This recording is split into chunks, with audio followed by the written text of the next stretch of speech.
It's good to see that not all manufacturers have given up on their small cars. And how could you when your car is called the Mini?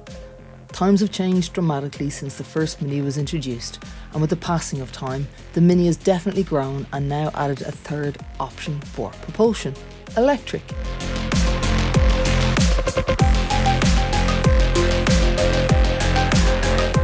I kind of expected something lighter and perhaps more nimble. Even with the extra battery weight and use of regenerative energy, the element of fun is still there.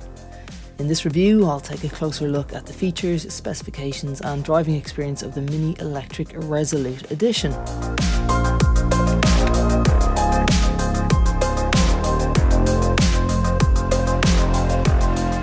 The Mini Electric stays true to the iconic design language that has made mini cars so popular over the years. It features the classic Mini Cooper shape with its rounded headlights and short overhangs.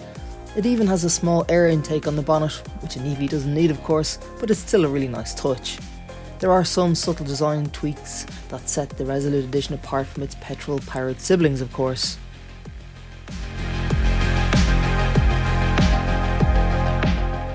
One of the most noticeable changes is the unique Resolute Edition badge, which adds a touch of exclusivity to the electric Mini.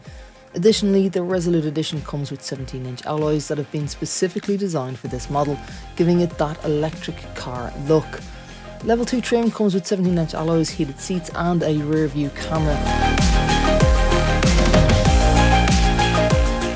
While the Level 3 versions include a panoramic glass sunroof and the highly enjoyable and bassy Harman Kardon audio system. The introduction of the Resolute Edition gives it some extras such as the Rebel Green solid paint with bronze coloured exterior accents and the Resolute badging inside and out.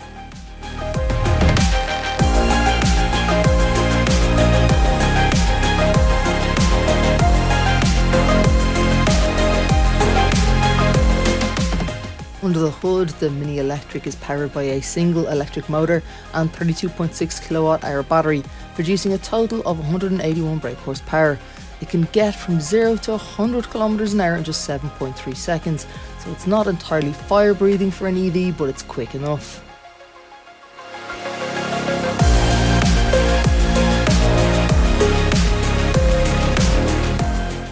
In terms of range, the Mini Electric offers an estimated range of 230 kilometers on a full charge, using lots of regenerative braking. But driving it normally and in the winter, we saw a range of 172 kilometers with 100% battery. While this is not as impressive as some of its competitors, it is more than sufficient for daily bits and pieces, city driving or commuting. The Resolute Edition does support DC fast charging, which allows you to recharge the battery up to 80% in just 35 minutes. This makes it easy for multiple charge stops on longer trips, but not something I'd want to have to do too frequently.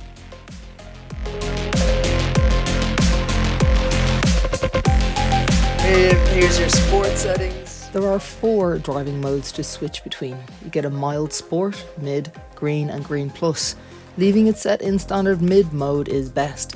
Using sport and green sparingly, as one will use all your juice and the other feels like driving in mud and not in a fun way.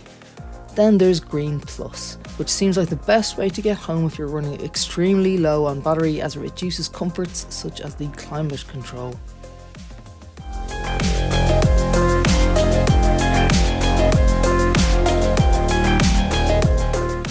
Step inside the Mini Electric and you'll find it looks initially much the same as any other Mini, but there's a modern and well-designed interior combining style with functionality.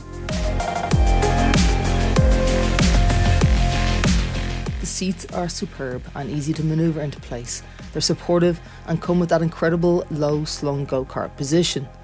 Considering the Mini's dimensions, there's loads of space for the front seat passengers. However, it's really the rear of the car that suffers most from the comfort side of things. You've got reduced head and leg room, and the front seats still tilt and slide forward to help with access to the rear, but these seats are fit for small children at most and short journeys.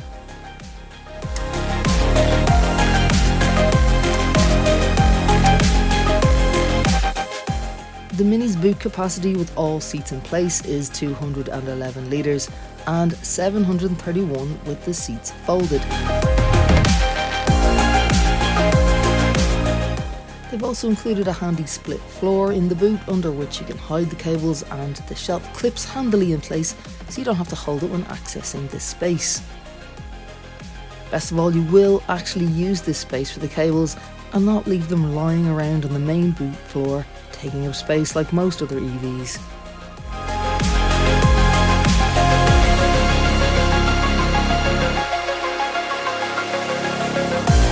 The dashboard features a modern design with a large digital instrument drivers cluster and a central touchscreen display, which is a bit fiddly to use, and the surrounding plastic could do with a material upgrade.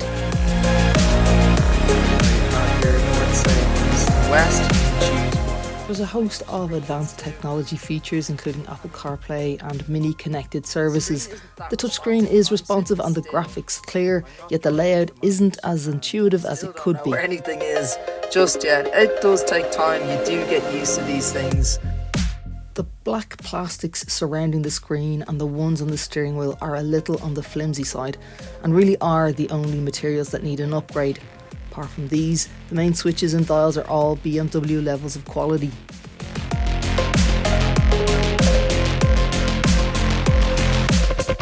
The limited range may be off-putting, but I've driven EVs that claim to have more, yet would have me on edge with what the Mini gives at 100%. While the battery is very good at retaining its charge, this is at the cost of driver fun and engagement, as brake regeneration keeps thrills to a minimum.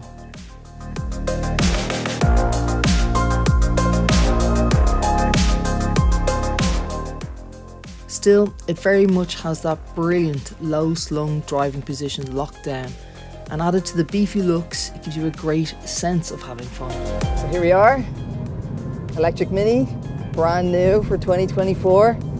Looks great on the outside, still has the old school essence and design. Same in the inside too, the old school essence and design with the great big infotainment system in the middle, and what was once a very simple analog system is now very much digital.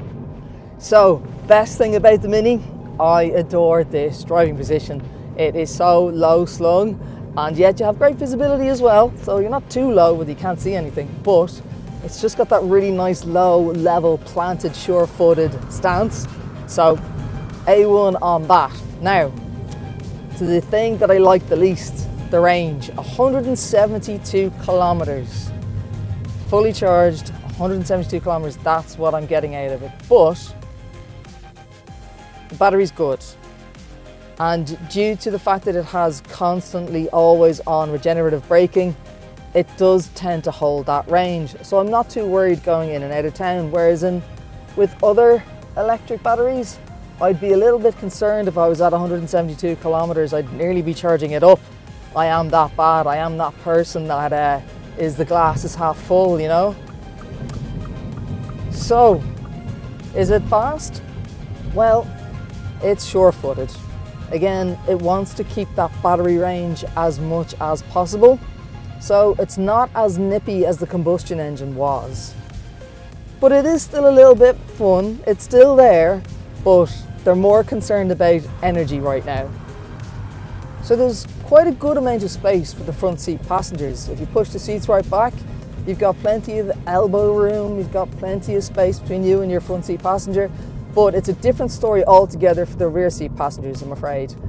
I can sit in the back as long as the front seat is pushed forward, but it's tight in there and you wouldn't want to stay in it for too long, to be perfectly honest.